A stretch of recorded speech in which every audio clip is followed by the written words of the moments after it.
You're about to hear a conversation at the edge of what matters, what is possible, and what it means to be fully alive.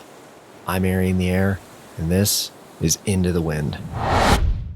Alex, welcome back. Thanks for being here. Ari, so good to be here, man. Okay, so let's start with why it's impossible to talk about personal development without talking about addiction. This is a thought I've had recently. Yeah. I mean, I think it's especially salient for men, and it's especially salient for all humans today in our world. I think that we've known for some time that social media and the way that we're engaging with our digital ecosystem has been harmful. And I think now with the proliferation of AI, with global wars, with the news cycle feeling just even more unhinged, along with just more division and bifurcation, I think everyone is starting to recognize that, like, oh, wait, this isn't just the people huddle up on the street or the people who need to go to church basements, but like, I actually see some of myself in this. And so I think we're in a particular potent moment in history where in order to really engage as a modern, you need some degree of digital accompaniment. And I think at the very least, for some people who maybe have unplugged from that, they're dealing with some version maybe of consumerism or, just the hyper capitalist superstructure that we all find ourselves in as well. And so I think in order for anyone to actually take a really good look at themselves and to really slow down enough to understand what you're feeling, who you are at your deepest core, you have to start unwinding some of these patterns. And so I think until a person really does that, it's very difficult to have that earnest, good look into who you are beneath all that. Yeah. Do you think that this is something that's new? You mentioned a lot of, the tech and the modern moment, but do you think this is something that is new, or is this a human condition? It's definitely a human condition. And I, in a lot of my work, make the argument that the fundamental mechanism that drives everything is a type of craving or aversion. I mean, this dates back to early Buddhism. It dates back to much of what spiritual traditions point to, is that like we're always kind of reaching for something. And this can be tracked down to just the most subtle level. And so humans throughout time have really encountered this. I mean, I think the Buddha basically prescribed a solution to this problem of craving, creating suffering. And in my view and the way I orient, like that, he's basically describing addiction, that world's really charged and carries a degree of pathology with it, which is a shame, because what's on the other side of it is so, principles of recovery, spiritual practice are enormously generative for a person to get into. But I do think it's something that has been, throughout all time, throughout as much as humankind at least. But I do think that right now it's just like cranked up in a way that it's never been before. And I mean, part of what, you and I, we came together, I think, around a shared passion around this, particularly around men and addiction. And I've been sort of trying to beat this drum for some years now that like, hey guys, look, it's not just the people who end up in rehab. Like we're all swimming in this. And to be honest, it wasn't really resonating in the same, like people would get it. Like people like you would be like, oh my God, yes. And then people I think who've had family members in recovery, people who themselves have walked with addiction, I think really grokked it. But for the rest of people, and I know this from, I've done a lot of research, most people hear the word addiction and almost immediately tune out and are like, that's not me. No, not me. Right. And so the way in which to articulate it was I think a challenge, but something has shifted. And I'm talking about in the last year, in the last 6 months, in the last few months, where I think, and I suspect my intuitions are, it's not just that I've gotten better at articulating it. I think that could be a part of it, but more broadly, I think it's that people are really feeling it right now. And they're just like, I think at the most basic level, I think most humans, when you kind of plug into social media in the world, you're just like, man, like we can't continue like this. And so that's at least my hunch. Yeah. I think initially my aversion to like using a lot of my marketing to talk about addiction was a fear of getting in over my head as far as dealing with people who were in deep pathology and struggling with things that I don't really specialize in. And the more I've done it, I realize that we're just like, even the way we speak can be so compulsive. Even like when you talk about being defensive, when you talk about being emotionally reactive, you're kind of talking about some kind of addiction to a loop, to a reaction, to a tool in these different ways. And so we started with this thought that like, you can't really deal with yourself unless you are grappling with the concept of addiction. And the way I kind of think of it is that addiction, you know, you're pointing at people don't self-identify with addiction as much as they could, right? It's broader than most people think. And the way I'm thinking of this is like addiction just being the opposite of agency, that the opposite of like actually consciously choosing what you're going to do, what your behaviors are going to be, what you're thinking about, and you know, what you're acting out in your life. So how do you see the connection between agency and addiction? That's a great question. And my favorite orientation around this is a term, reciprocal narrowing, which was first, I think, I'm sure you've come across it before. I mean, it was first popularized by neuroscientist Mark Lewis, who is himself in recovery, and then was later popularized by John Vervaeke, cognitive scientist, who I think has been on your podcast and A number of times. Yeah. And so it's this idea that we're all drawn into these dopamine-driven loops, and it's not just dopamine; it's really just we're all driven into habitual loops that ultimately end up withering our perspective and our agency onto the next dopaminergic release of the thing we're chasing. So, like the classic example is like the heroin addict gets heroin, gets the hit. And then his mind, his perspective is all oriented towards, let me get more of that dope. And then his agency over time starts to wither because his perspective reciprocally narrows down to this thing that's all he wants to do is get this dope. And so over time, both his perspective and his agency, his ability to act and do the things that he wants and love in the world gets withered down into just the hit until eventually, it leads into like, it really is like this collapsing, I think, that happens. Yeah. The other way that I've heard this elaborated on is not just that it's a narrowing of what you can do, but it's really a narrowing of what you can enjoy, what you can derive meaning and enjoyment from. That's exactly right. And I think that's the flip side. Like the reciprocal opening would be a progressive expansion of things that give you happiness or pleasure.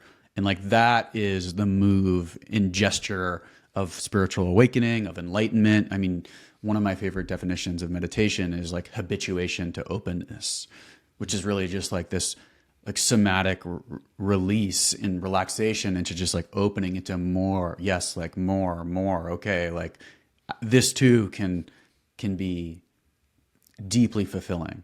And with that sort of mode and orientation, one's agency, it's infinite. Like literally you can do anything. And so then agency becomes a lot more of like this natural byproduct of spontaneous and creative evolution and like how that life force wants to move through you. Because you're not just having your perspective narrowed down onto this one thing that brings you pleasure. It's, to your point, it's just so much can bring you pleasure that you're not actually creating that division anymore of things that bring you pleasure and things that you don't, because you realize that you're sort of just basking in God's glory. Yeah. And in my neck of the woods here, it's a strange thing because so many people refer to themselves as being addicted to paragliding. as if it's something to celebrate. And a lot of the time, what they mean is obsessed, like really into it. I'm so stoked on paragliding. It's all I want to do. Yeah. And so recently I've just started to use this reciprocal narrowing without even calling it that, but just bringing people the awareness that, is paragliding making you not enjoy everything else? Are you finding a narrower and narrower path towards the things you can enjoy in this one sport? And this really manifests as like just a big disappointment when they go to the hill and the wind isn't right. Mm-hmm. It's like they really, I think that that's where a lot of people in my neck of the woods can notice it, is like when they don't get it, what happens to their emotional state, what happens to their narrative around how they spent their time, what happens to the connection with the people around them. Yeah. And it's like, so there are these ways, you know, in paragliding, it's like, you know, people talk about being addicted to paragliding like it's a good thing. And I think that there's lots of these in society, although we're not always using the word of addiction, but we are praising and celebrating all kinds of really compulsive narrowings for people's behavior and their state of being, whether that's like like workaholicism, you know? Right. What are some of these other ways that you see us kind of championing for things that are downright addictive? Well, first, I appreciate your distinction of obsession versus addiction there, because I think, you know, addictions can be so many things, but the simplest is something that's done compulsively and it has negative consequences. And what you're just describing there, like the paraglider on the hill, like there definitely are some negative consequences there, and maybe there's some compulsion to it. But, you know, from my understanding, and you can correct me if this is wrong, but, you know, it takes a little bit more work to get your whole rig up to the top of a mountain. And, you know, that's not something you can just whip off every, you know, few minutes, right, to go paragliding, right? Like it takes a lot of planning and foresight and skill. And yet, like, it can still have some of the emotional aftertaste of compulsion, because that same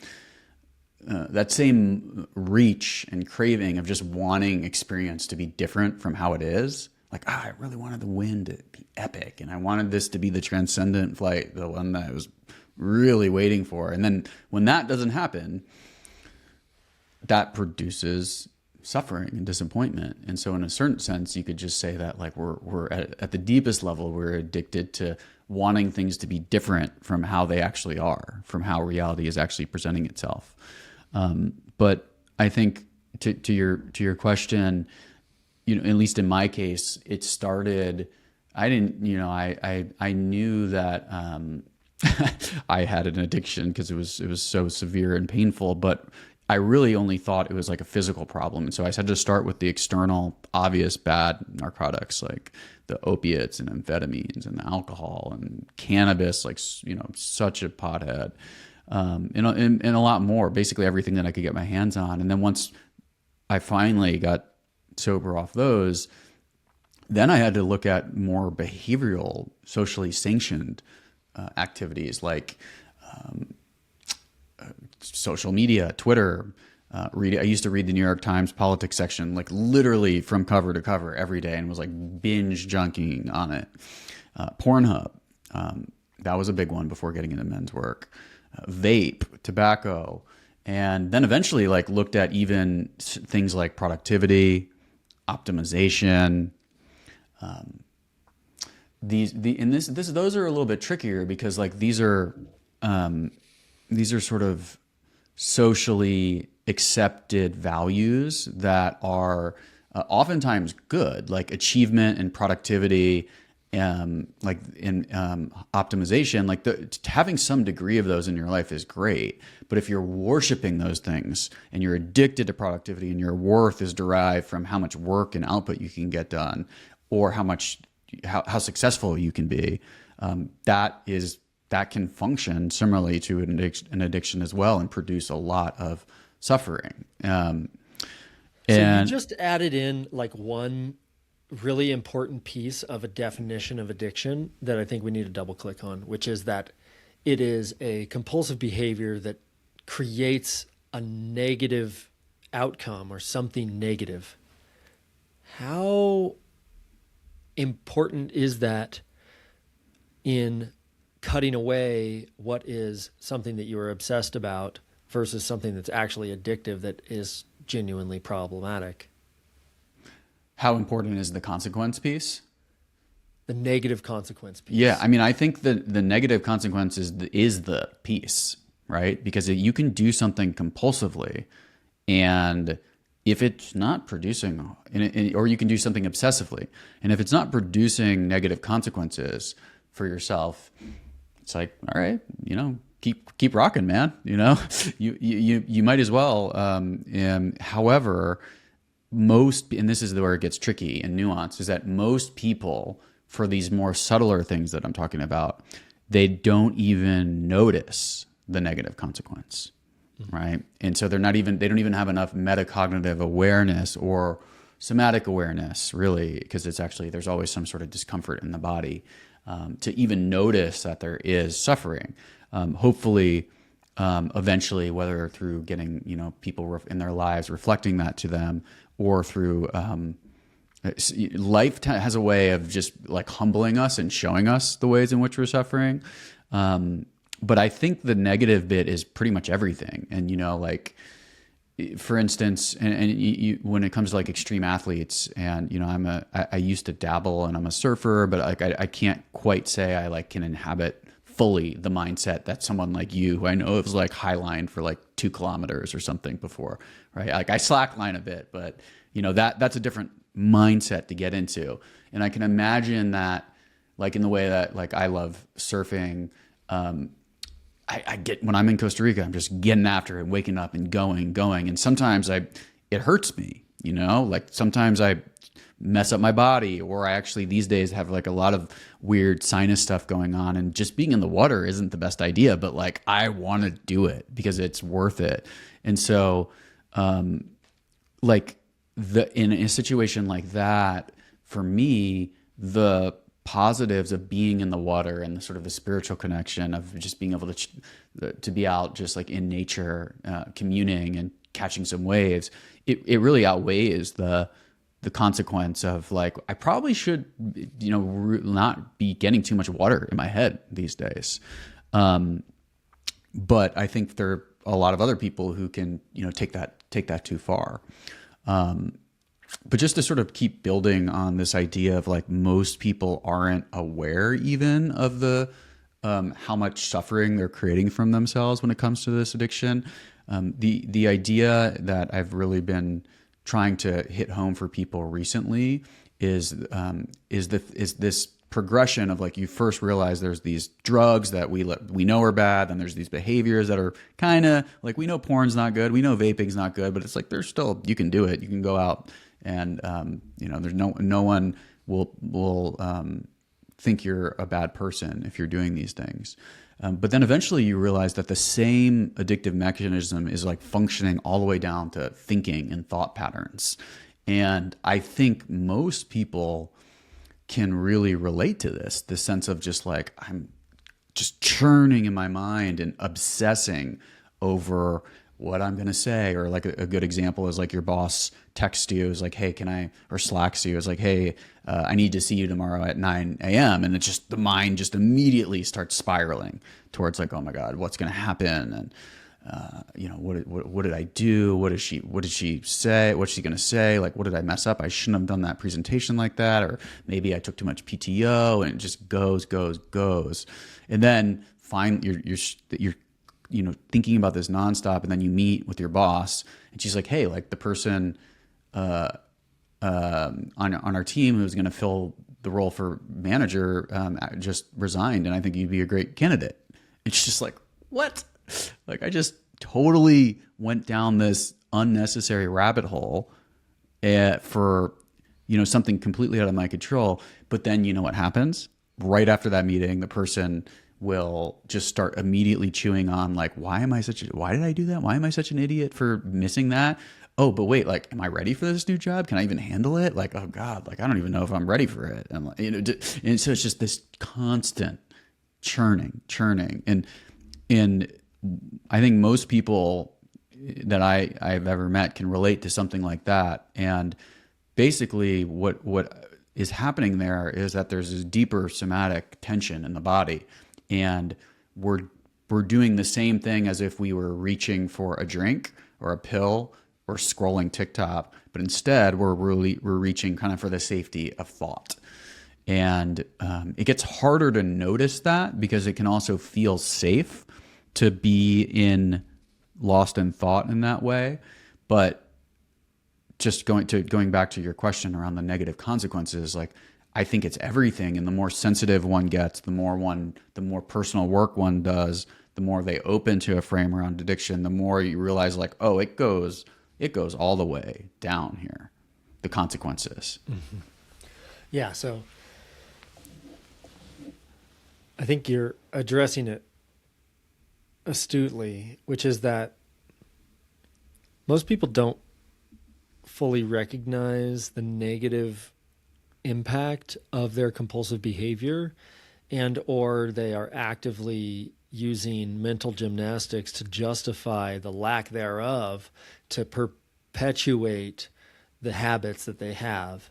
And you're suggesting that if you actually get way down to it, you realize that there is a compulsive narration to your life and a rumination in your life that is pretty worrisome, anxious, tight, and frightened, that, you could say, oh, that doesn't really even, like, nothing negative comes from that. But then to go deeper, you start to see, oh, wait, like, how is it that I'd like to spend my time on earth?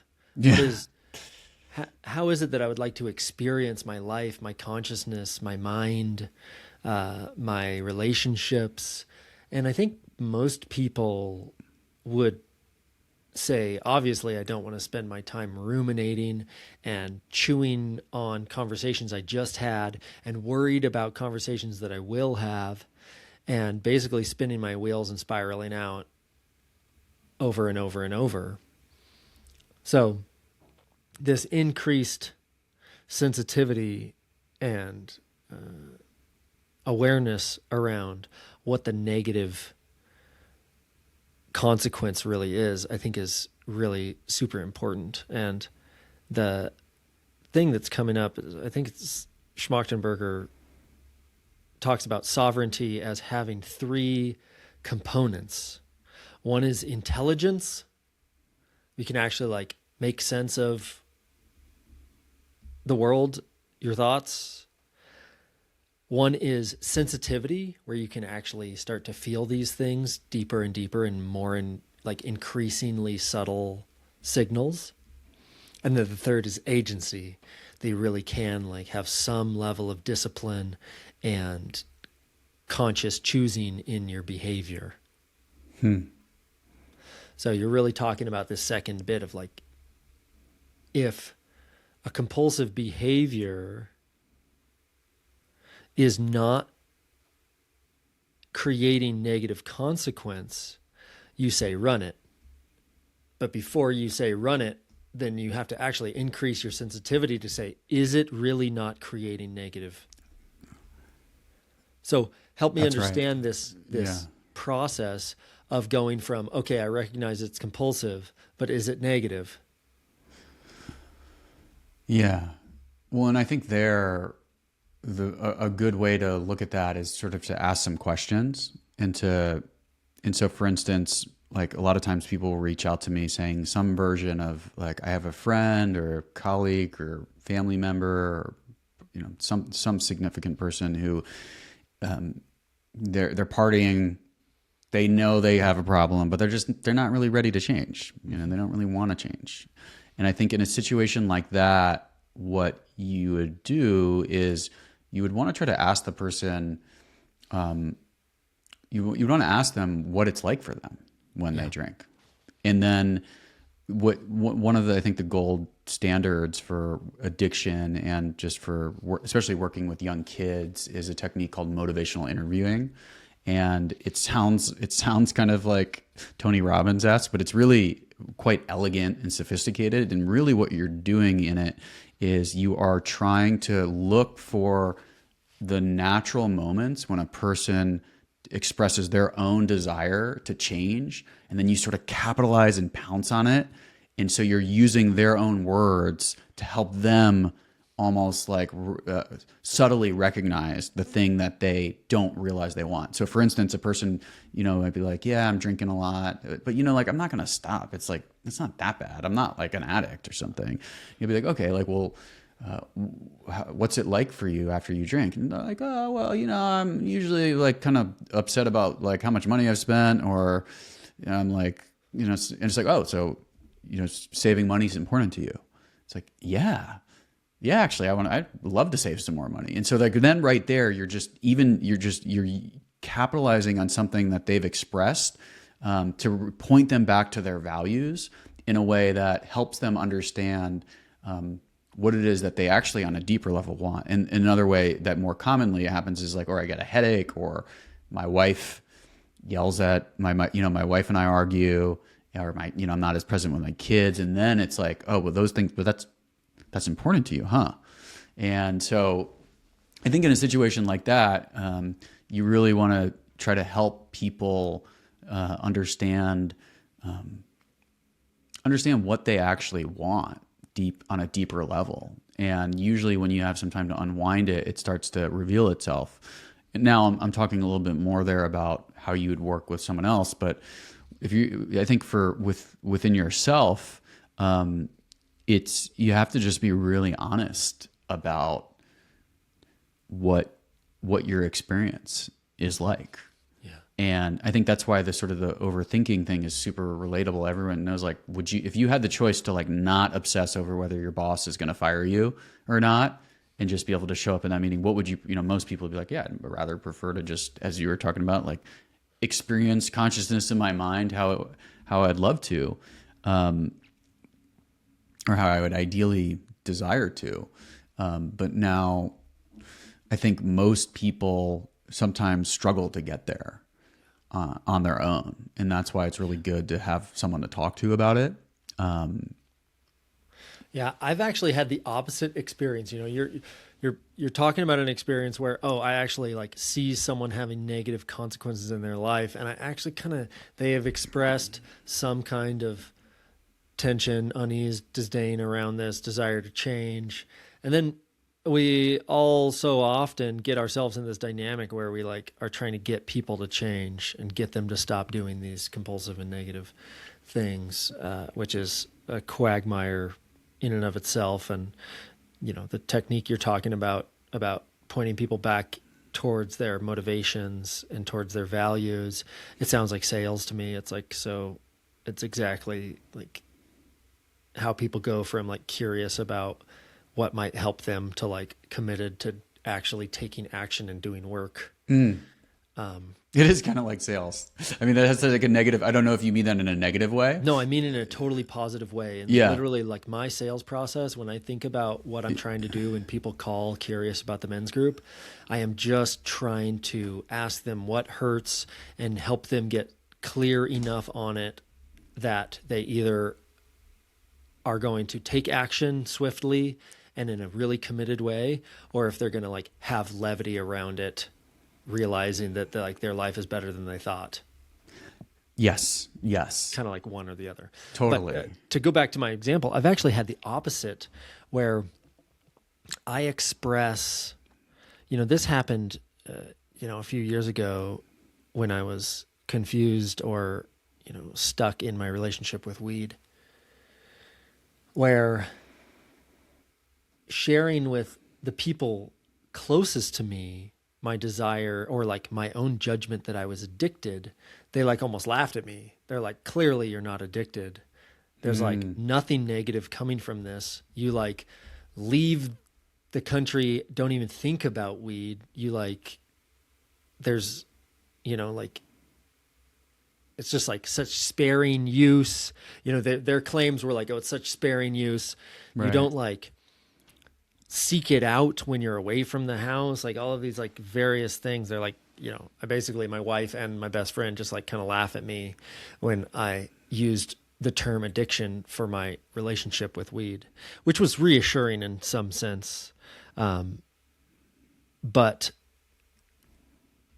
so then what was it that made you feel like you were addicted? there was like this, and honestly, I haven't smoked weed in quite some time now, but I still am actually wrestling with this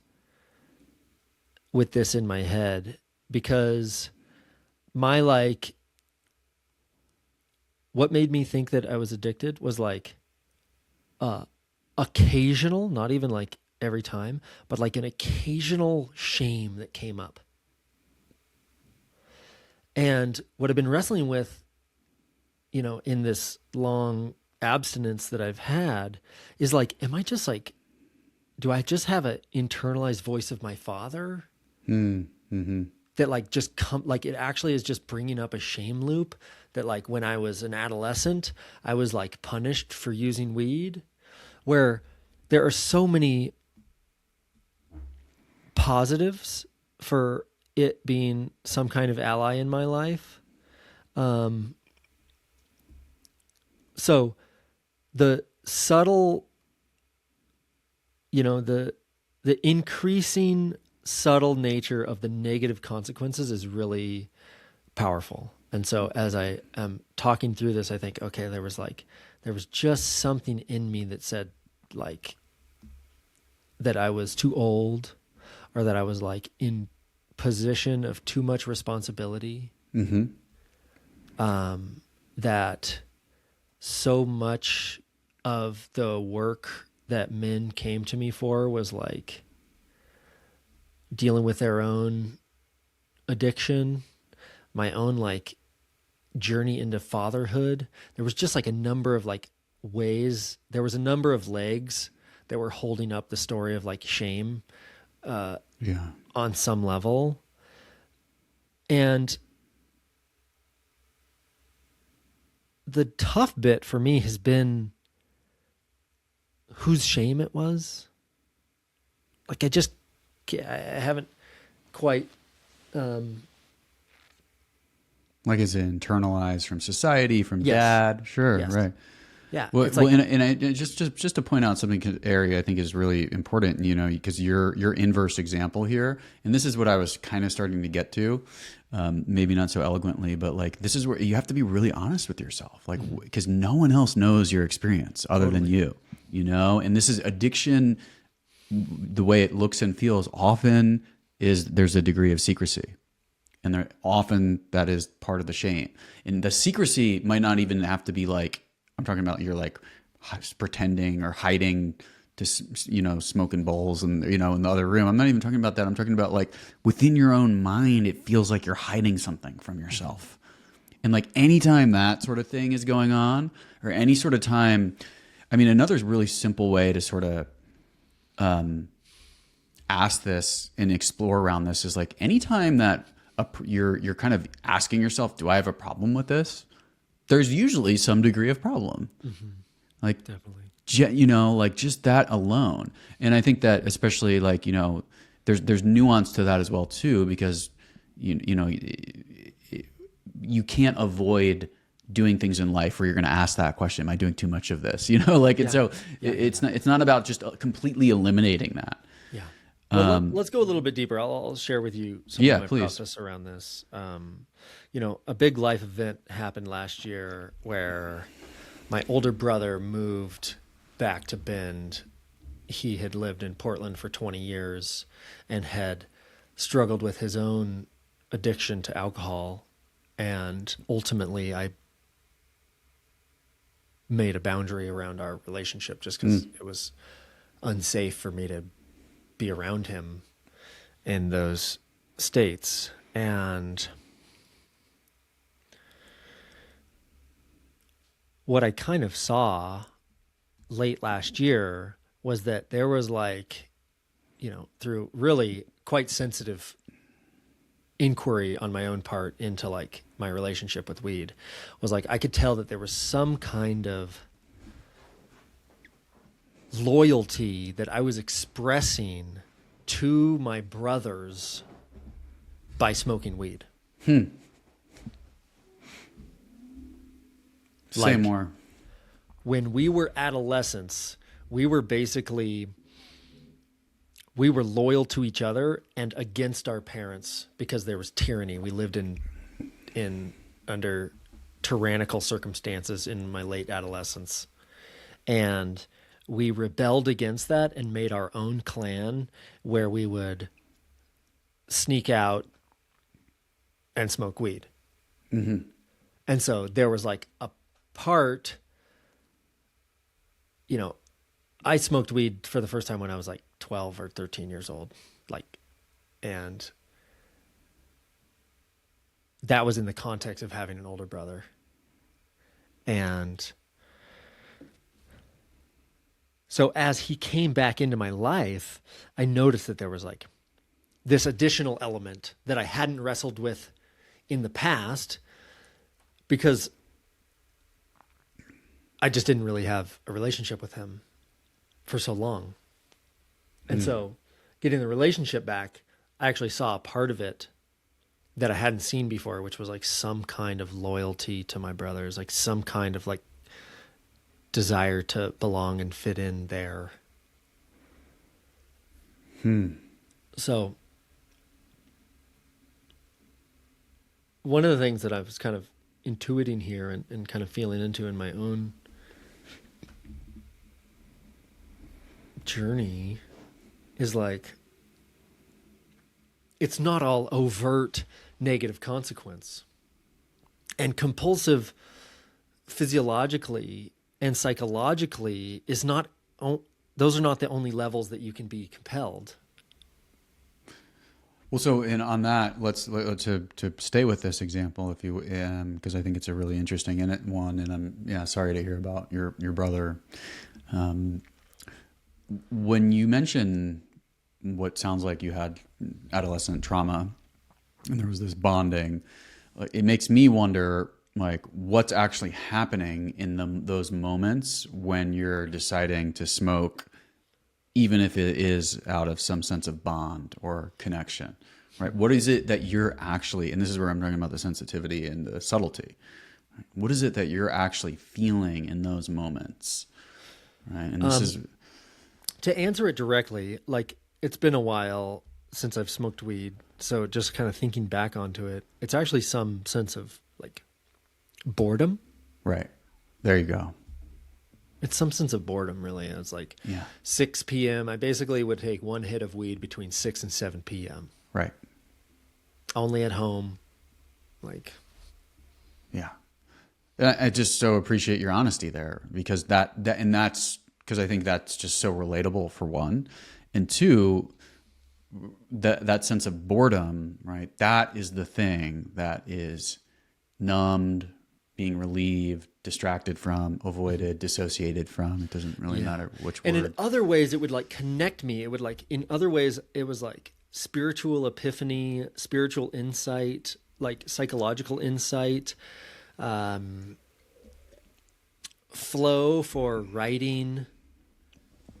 Like, I just had so many evening brainstorms that turned into like so much useful content and self-expression and a shift of my own perspective and like empathy and compassion and connection and like so many things. So this is another thing that I heard you talking about, was like your addiction to surfing when you have sinus issues and you pay some kind of physical price to be in the water, but yet it's worth it. There's almost like this balancing act that's taking place here that, as you alluded to, you asked the question of like, am I doing too much of this? And if the question is like, if you're having to like balance the positive and the negative, I guess I'm wondering like, is that another indication that it's like negative? Are we doing mental gymnastics psychologically to weigh out the positive and the negative? Probably. I mean, I think, well, I don't know if I would call my surfing addiction, I don't know if I would call it an addiction, at least the way that I orient around it, around that word.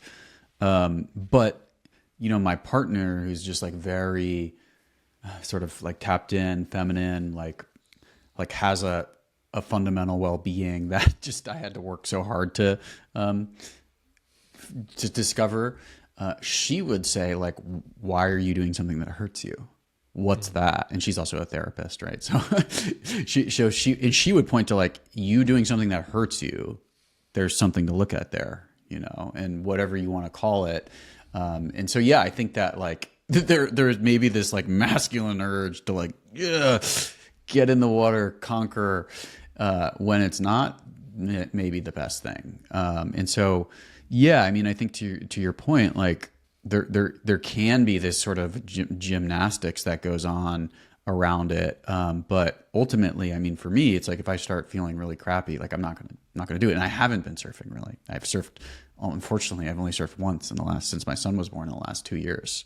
Right. So I'm actually not surfing because I have to avoid the sauna and the steam room, even though that used to be a huge part of my practice and recovery. But something shifted where I have a really bad reaction to it now.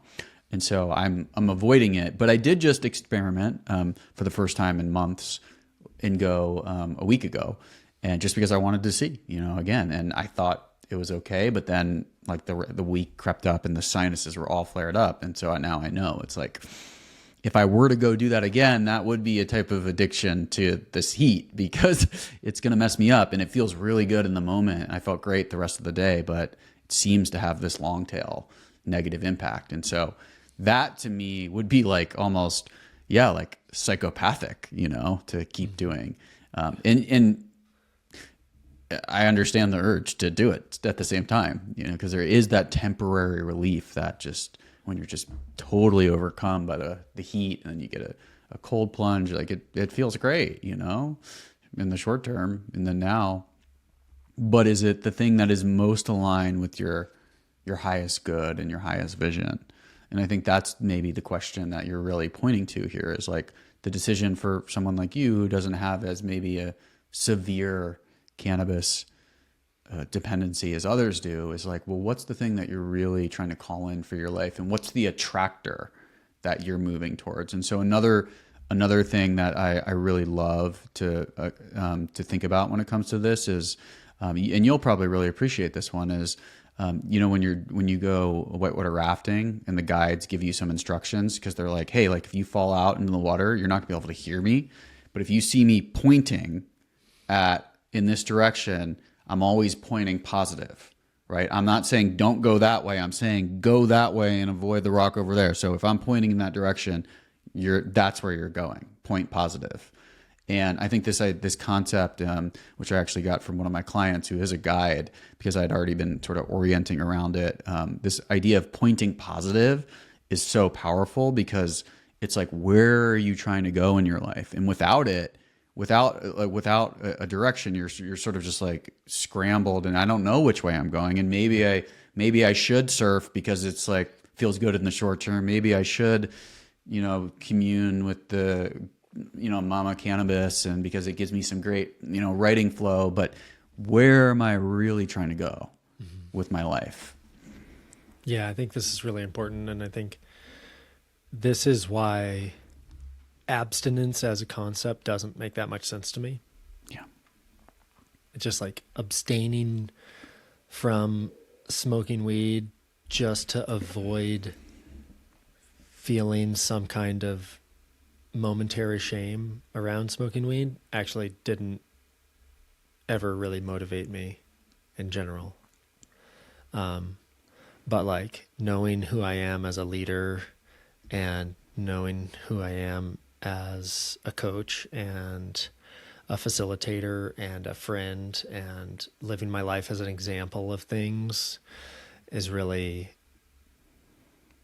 just way more powerful for me. And I also was a raft guide, so I know Oh, okay. the concept well. But yeah, like there's so much stick you can use in life to like shame yourself from doing things. I tend to gravitate more towards my own inner carrots. Yeah. Right. Right.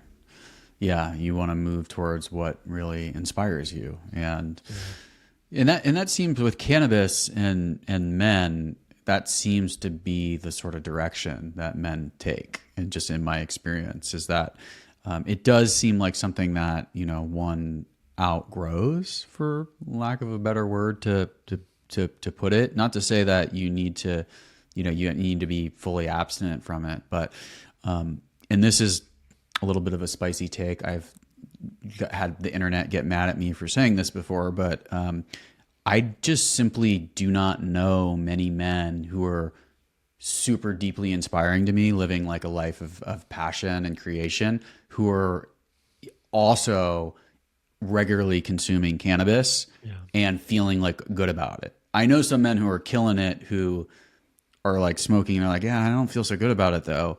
But I don't know like many people who feel like they're like in a good relationship with it. And in fact, I don't know any men, really many men who are using it, consistently with like great results, and so that's just, I mean, and there's certainly some like social and there's some conditioning and bias that's self-selection that's happening there, but it just also seems to be the case.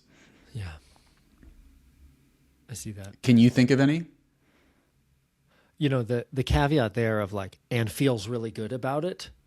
Yeah, they're like, this is my medicine. Like, this is, I'm, we're in the good zone. It's, yeah. I guess the caveat would be like they don't feel bad about it. No, I don't really know those either. And also, like, the men that I'm inspired by have a certain psychological and spiritual depth that, so no, I can't think of any. And that's the same for, look, and I mean, look, I used to be the biggest, for your listeners, like I used to be the biggest pothead. Like I still consider in my heart, I'm like a pothead. I used to grow weed. Like, and so that's in me. I have nothing against it, on that level. But yeah, the other element that you're pointing to is like this sort of the spiritual depth and psychological depth. Ultimately you realize that you don't need anything to really allow that to unfold and blossom.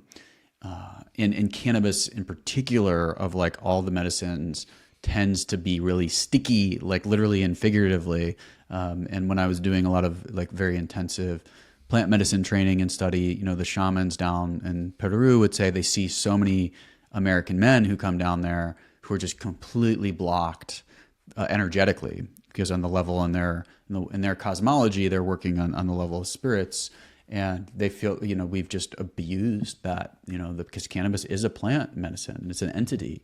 And we've just, with the synthetics and the derivatives and all these the CBD, CBNs, so many different ways to ingest it. Like we're really sort of bastardizing that essence. And that has an impact, at least if you orient the way that they do to everything is woven with relational strings. Yeah. Okay, that's a good loop. I feel pretty complete on the loop. I wonder, there's like the one thing that I mentioned about my own self-judgment was like that I'm becoming a father. Mm-hmm. And there was like some important relevance around that as a story, as a identity in my relationship with addiction altogether. And so I guess I'm curious what you've experienced on the intersection of those two things. Well, first, congrats. You're a month out, right? Thanks. Yeah, it's amazing. And I just find it inspiring that you're inspired to, be your best self, put your best foot forward because of that. And I think that it's interesting how that happens, right? Like, it's like, oh, I was motivated to meditate, really clear my mind, get in great shape, because I wanted to be ready. I wanted to be ready for this thing that I had no idea what it was going to be like. And so I just appreciate that. And I'm just reflecting on now on how that seems to happen too. Pretty much most people I know, I mean, granted, maybe those who are like really stressed under crazy work circumstances, like it's a motivating force to become a father in your life. Like, you want to get your shit together, and, for me with addiction, I mean, really the way addiction shows up for me these days is the one that has the most grip still is food. I've done a lot of work on all the other ones, but food is one where it's still like, when I'm really tired, that's the one that I just will eat past full and overeat and, eat to the point of discomfort. And so it's like, that is something that I'm always mindful of. But I mean, honestly, like I didn't think of it because I've been so now, I'm a decade in. And so I'm not really even thinking about things in terms of like addiction so much anymore in myself. I mean, the food thing, even that is like less around addiction, and it's more around like, what am I trying to relieve myself on in that moment?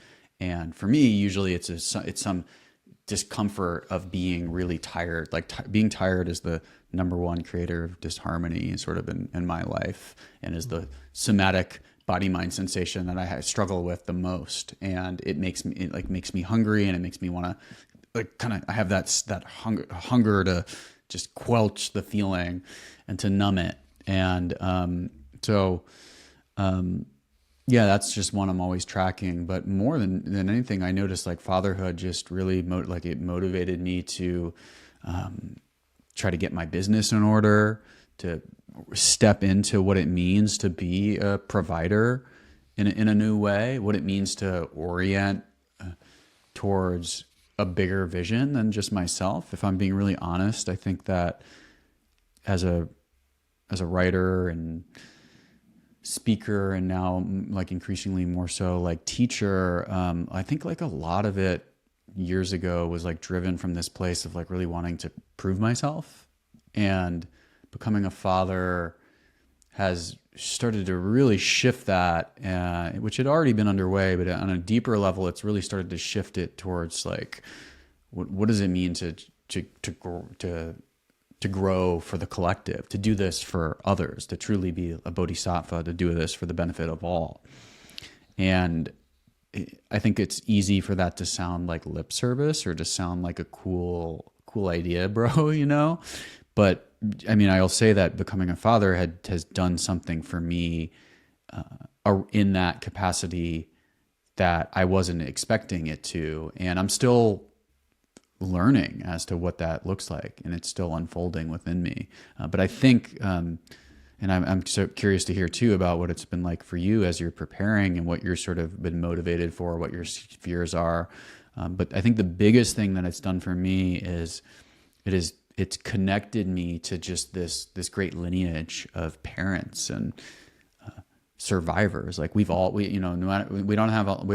don't have good relationships with our parents. We all didn't have great parents, but we all had parents. We all had dads, even if they weren't present. And we're all survivors of this great human tradition, which is like kind of just been doing our best from one generation to the other to, raise these beautiful babies. And like there's something like cellular in me that like just having this child where I'm like, damn, I feel that connected to that lineage in a way that I had never imagined. And so it's like tap me into the collective. And, the term like white pill, like there's sort of black pill, red pill, white pill. Like the white pill is sort of like, gives you faith in civilization and humanity. And for me, man, having a kid has been like the ultimate white pill where, I'm a writer and I used to be into culture stuff. And it's really, as I know you are, sense making and the polycrisis, metacrisis, it's, really easy to look around and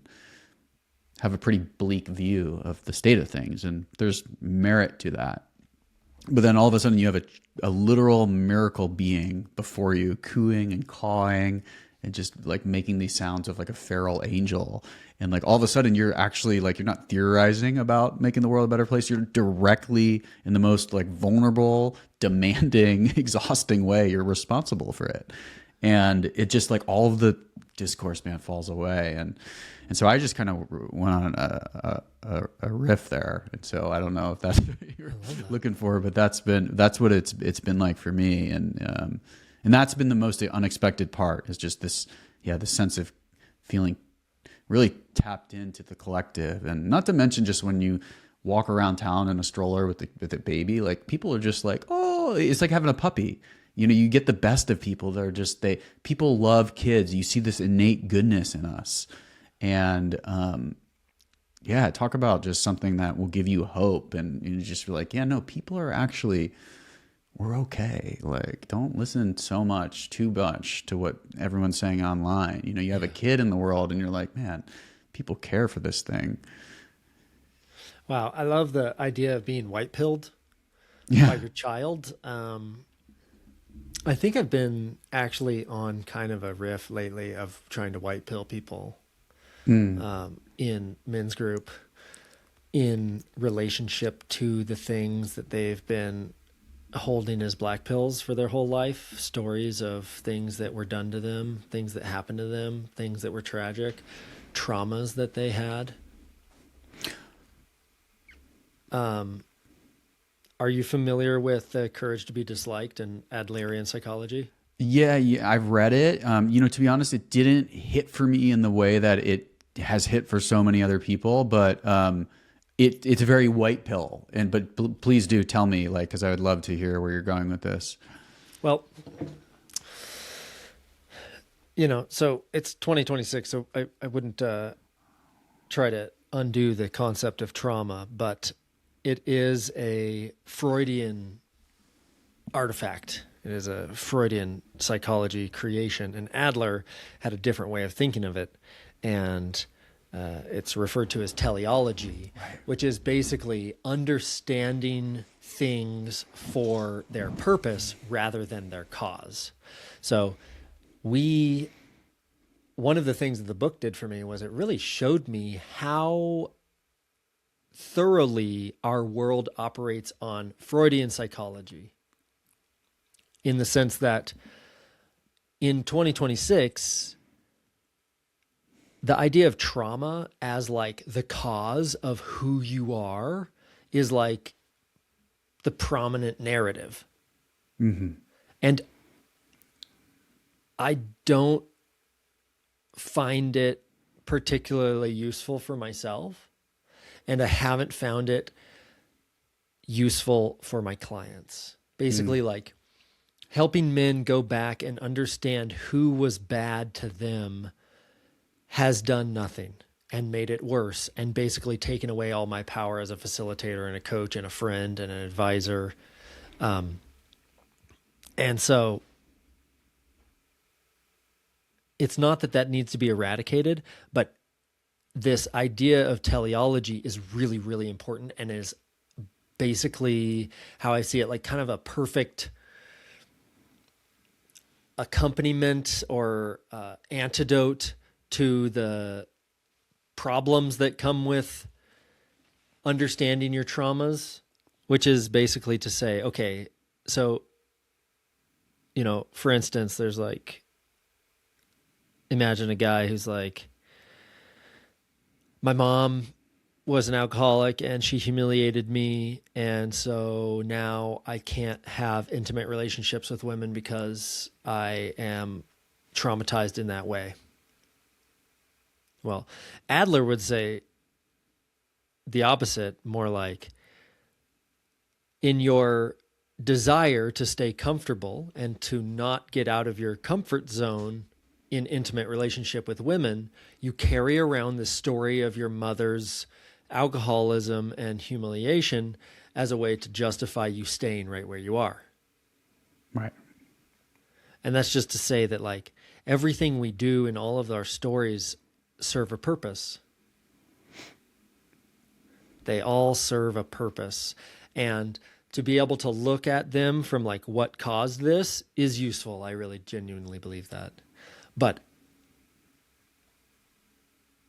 if you want to go forward, then looking at what am I using this story for is just like frame shattering and confronting in ways that is just too powerful to deny and to refuse. So, you know, to tie it back, basically the idea that you could white pill someone around their past experiences is beautiful and unlocks and alleviates their sense of victimhood and empowers them. It frees them. Whereas in so many ways, the idea, how would I say this? It's like, as a monocrop, trauma is disempowering. If it's the only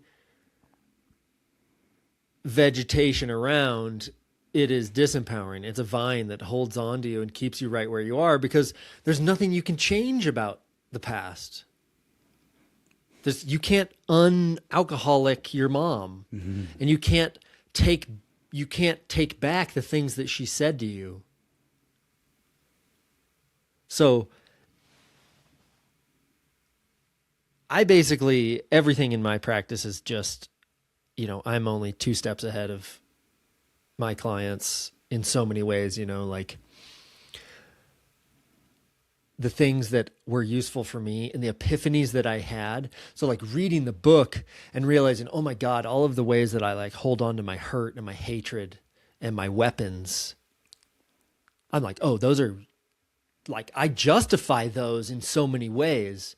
But if I want to be really fucking real with myself, then I'll say, what am I using that story for? Right. Because Alex, this last weekend, I went to Portland for my younger brother's wedding, and I was basically confronted with my childhood traumas.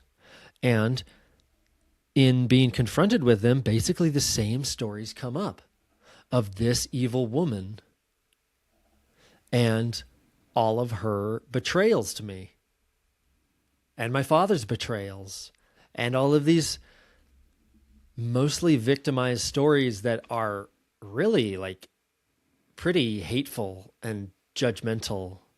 And, you know, 15 years ago, I basically knew that I didn't want the stories. I didn't want them. So I just mostly just took space and had a hard boundary around ever seeing these people. And so finding myself in a situation where kind of I had done so much work and had so much space from it that allowed myself to go into the same room, only to realize, oh, those stories were just totally there. I just had not visited. I haven't opened it. You know, I basically stuffed them into somewhere for 15 years. And that's not to say that I haven't understood them differently or I haven't like made progress there, but like that there's hurt, that there's still hurt there is like so obvious. Yeah. And that with that hurt comes up the same story that I used to protect myself from the hurt in the past is also pretty obvious. And genuinely, at this point in my life, I can genuinely say that I know those people aren't going to change, and yet I don't want that story. I don't want it.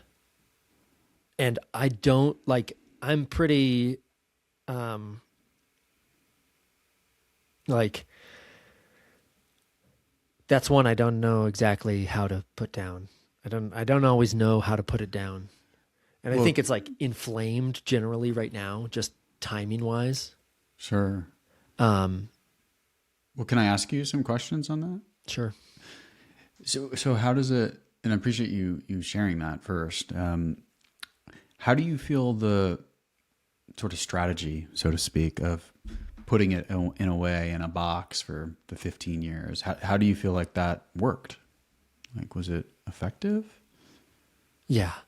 Yeah, I think it really was. It allowed me to just stop feeling those same things and stop using the same strategies of trying to like get someone's approval, love, stop trying to belong with them, stop trying to change them, stop ruminating on why they're wrong and bad, and really just like create my inner circle of people and of friends and family that I have. And like now, like just being back in my life and in my home with my wife and our neighbors and my best friends and my brother, it's just like, holy shit. Like I feel more grateful today for all of that than I did on Friday, just because, you know, I, in some way I had to put that story down because I needed to like create something positive. And,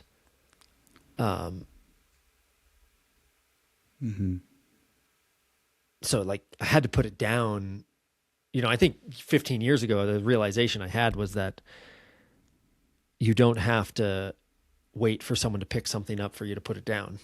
And I think I had carried around for a long time this resentment towards my father, waiting for him to apologize and come back to fucking smooth over his tracks so that I could like feel differently about how I was treated from the time I was 13 till I was 20.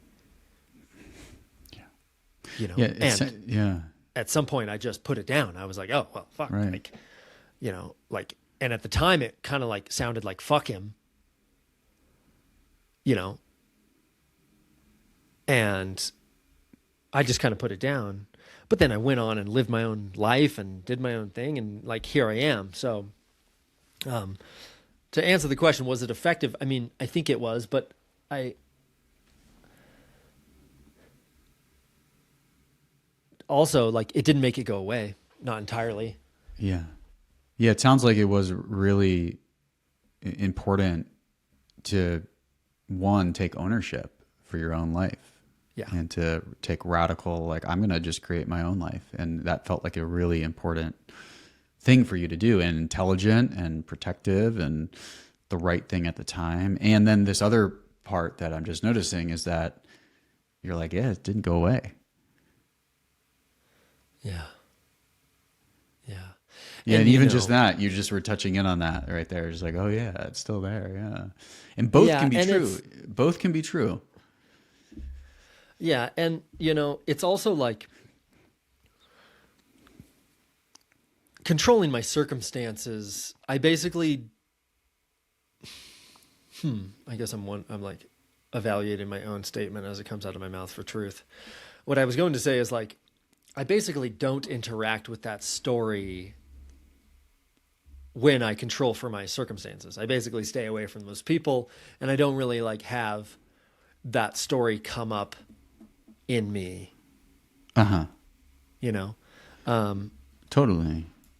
Well, and yeah, I mean, I think the only thing I might just reflect, man, is like, it sounds a little bit like, yeah, like I don't let this story come up, and like I know if I create, it doesn't come up, and if I'm not around them, it doesn't come up. But to me, and just sort of with my, you know, with my training in somatic psychotherapy and just from addiction and whatnot, it does sound a little bit like anytime we're creating something that can't come up or shouldn't come up or I don't want to come up, that perpetuates suffering in a pattern, right? And so I agree with you completely on the way therapy speak and therapy culture has gone completely off the rails, particularly with the trauma narrative. But I see the perspective of like working through trauma and some of these old, deeper developmental wounds, which like we all carry, particularly men, like I see the point of that is such that like there's no longer there's no longer a fear of something coming up, because you're just like, oh yeah, that's part of me, and I don't worry about it, and it doesn't impact me in the same way. And so, to just sort of reiterate your point, I really think it's an important stage for men to take that ownership. And I'll just share from my experience, like in early recovery, I had so many resentments and judgments, and I've been through so much. And when AA was one of my first real entry points, along with treatment, but outpatient treatment. But in AA, really the fourth step is rather radical, where you write down all of your resentments and judgments, but then they just ask, what was your role in that? And for me, as like a tech, as a Silicon Valley kind of guy who had all these flare-ups, and I had, all these ways in which I had been wronged, and it was very radical to just be like, what was your part in that? And I went through divorce, and just what was my part in that? What was my part in the addiction and all the harm? And that was super important, I think, as a developmental sort of milestone. And I think, we're talking about men's work, like where one of my mentors, Ben Gorski, his saying, which I love, is like society asks what's wrong with you. Therapy asks what happens to you. Men's work asks, what are you going to do about it? And I think that's what you're pointing to, is like, yeah, like, fuck yeah, dude. Like, let's, change your life, and you have the power to at any moment radically course correct.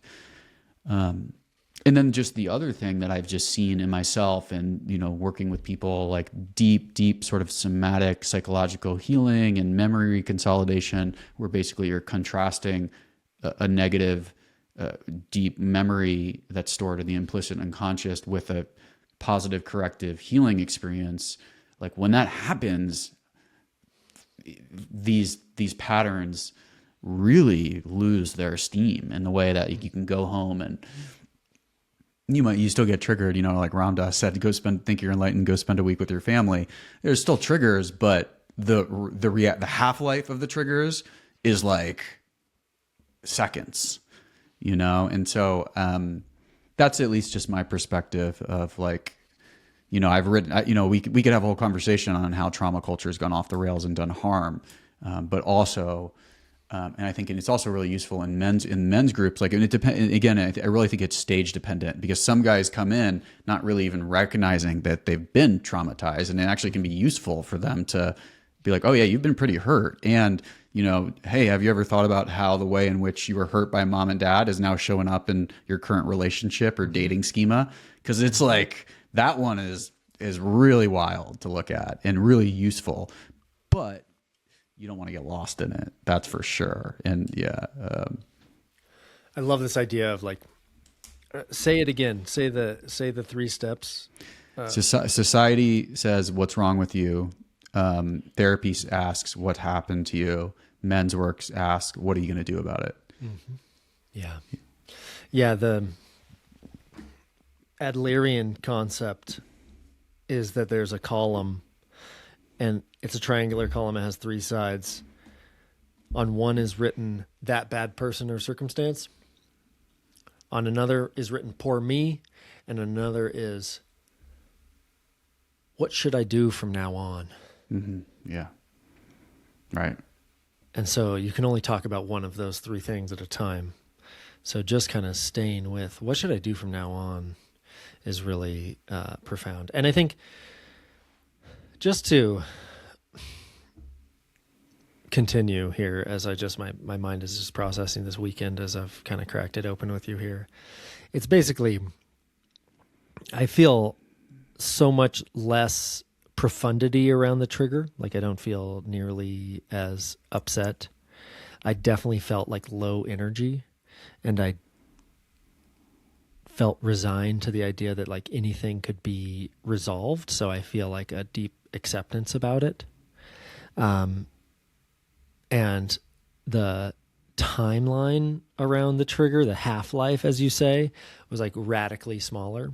Yeah. Because I'm feeling like alive and so grateful today. And was even like yesterday when I got home was just like, thank God that my home and my friends and my life, like I'm so glad to be back in my own life. Yeah. Where like the way that we talk to each other and the way that we treat each other is like really obvious. Like it's really clear and it's really obvious. And we all kind of like have, an imperfect but deep understanding for like how to treat each other and resolve conflicts and these kinds of things. So, but I think that I just I don't feel super proud of like avoiding things. And as in my younger years, I would basically like poke the bear until under like subterranean emotions or thoughts or judgments would come up. Yeah. And so now that I just kind of let it be and I just like stay in my lane and I hang with my wife and I like kind of avoid confrontation in some way, there's just like a little bit of a lingering judgment around that. And mostly around like that I have some kind of fear of explosive social dynamics with my family and that I avoid them in that one particular instance. Mm-hmm. Totally. It's a sticky one, man. And I think you're just being super honest and real, which I've always appreciated about you. Like, I mean, and I can relate in so many ways. I really can. It's funny because I literally, like, I've been on the jam of like the trauma narrative has literally gone off the rails and I think actually I think from what I'm seeing, especially working with men, working with a lot of people, being situated in the Bay Area, what I'm seeing in terms of therapy speak and therapy culture, what that's done to particularly with the dating and partnerships and relationships, like I think it could be safe to say that it is like one-shotting it is not like, I think it could be like a net negative. Like we're so aware, and yet like I'm seeing these people who are trying to just constantly diagnose their attachment styles, and I think that it's not healthy. And so I'm completely, it's not helping, at least. Yeah, I don't think so. Yeah. I mean, I think for some, like it's like there's some masters out there, who are really internalizing this. And it's like, and again, this is developmental, right? Where you have a guy who comes who's new to men's work and be like helping him understand that you might have avoidant tendencies in your relationship. Like that actually can be a light bulb moment, and sort of the entry level Big Mac wrapping of that idea is enough, right? But then you have people who are like going so deep into and using it as excuses for, why they can't find partnership. And I think that's done real harm. And at the same time, I'll confess that as sort of like my practice has just, for whatever has unfolded on my own end, is like I'm now in a place where I'm actually just really appreciating how, at least on my own life, how significant my relationship with my parents and how foundational that is to so many other levels, in really everything. And it's not, I don't get stuck in that view, and I'm not analyzing about it or creating stories, but it is, it's just been interesting to observe that sort of arc that I've been on with it. Yeah. I think becoming a father now, now that this is what brought us here, and that's actually part of what has done it for me, is that as a father, I'm now noticing, oh, okay, like these are the subtle ways in which like you can create like little patterns that he learns, and how do I want to show up? And so, I'm not obsessing about it, but it has made me reflect on, my own parents and how I want to show up for my son. And in particular, like something that I notice is like, sometimes like my real work with him, especially because he's super wild and just like full of life, and now his hands are in everything. And like, I think my work with him is like giving him space to just be. And it's tough because like he's going to run into the street or grab something that's going to hurt himself. So it's like, you have to still have some bumpers. But I do see that as part of my work. And I think the appreciation that I have for it and the attunement feels like there's like a new level of just like, oh, okay, I see how significant this all is. Yeah. Wow. Yeah. There's really, you know, I think that most people underestimate how thoroughly you'll have to recognize your patterns and the impact that your patterns and your attachment with your parents make on you until it changes, like how thoroughly and head on you'll have to deal with that until it actually breaks. And the transformation into parenthood and having intentions around what kind of parent you're going to be, I think is like the biggest wake up call. And often I've also seen just in my friends and in the people close to me that the achievement of your intentions in parenthood can often be so difficult. So Yes, difficult because that's right. the depth to which the topography has carved your watershed of consciousness is impossible to understand until you're rafting down it, looking up at how high the cliffs are for you to get out of this exact pattern that has been carved over eons. That's right. Yeah. Yeah. And so the thing that I want to like kind of finish on here is we talked about addiction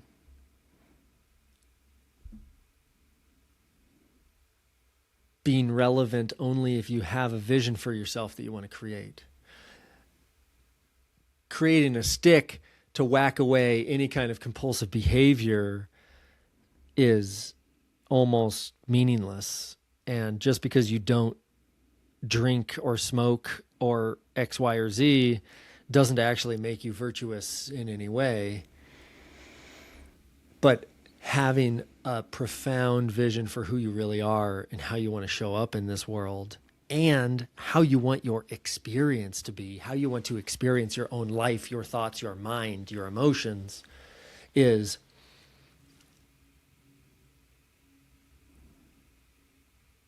such a profound and important tool to guide you. Because in the, you know, in the rapids of parenthood, it's so easy. It's so easy just to go with efficacy, to see what's, you know, what works, what makes my child do what I want them to do, which is like bribing, threatening, coercion, just so many things. And I've seen firsthand parents who have the most beautiful visions for themselves, but as they get splashed in whitewater, they forget and they like lose it.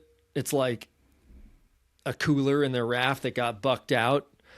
And now they're like, who am I as a parent? They were like, I don't know, but the canyon is really, really tall. So let's not hike up there. Let's just like kind of go with the flow here. So like, you know, having this vision for yourself as a physical object in your life that you can be reminded of, that you wear like a tattoo on your forehead, like a declaration to yourself and other people of who you are and what it is that you're trying to build, is so incredibly important in allowing yourself the time and resilience that it takes to go through all of these various trials and tribulation, to white pill each one of them so that they all serve you in your goal of being who you are and who you want to be. Because it's so easy to lose. It's so easy to lose. These things are like, you know, we have these intentions and they're inspiring when we first think them, but then we like kind of like write it onto a napkin and forget about it, and soon enough it's gone. And these are things that it's almost like, it reminds me of like Memento, the movie where he like just tattoos everything, every important piece of information he ever learned about this case. He just tattooed it on himself so he can't forget it. And it's like, I am that I have no complaints and I don't speak negatively of other people. Just fucking tattoo it on me. Don't let me ever forget it. Like, I am the white pill for my own life. I am that which transmutes my hardship into my virtue. It's like, don't let me forget it. You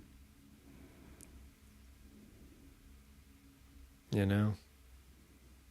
So I'm grateful for our conversation. It helped me just integrate and kind of like process some of the things that I've been experiencing and spit out some of the old stories.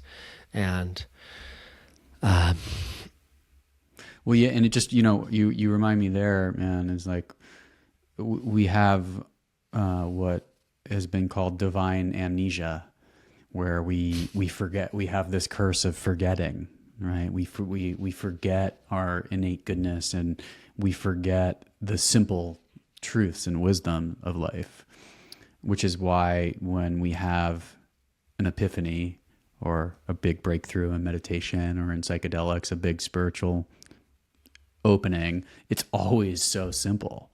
And it's always something that usually just like makes you feel a little bit lighter, like you've just like been carrying luggage and you just dropped it down. And usually it makes you laugh too, because you're like, oh my God, like how did I forget that again?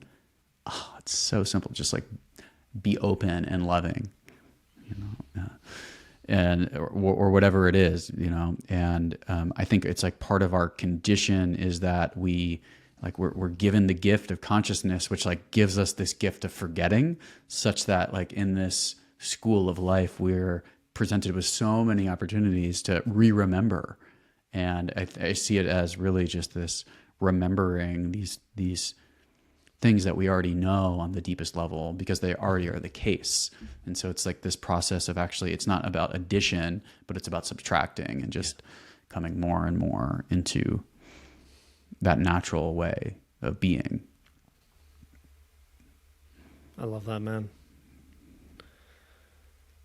You don't have to have somebody pick it up for you to put it down. Right. Yeah. Wonderful talking with you. Thank you so much, man. Thank you. Yeah, this is a pleasure.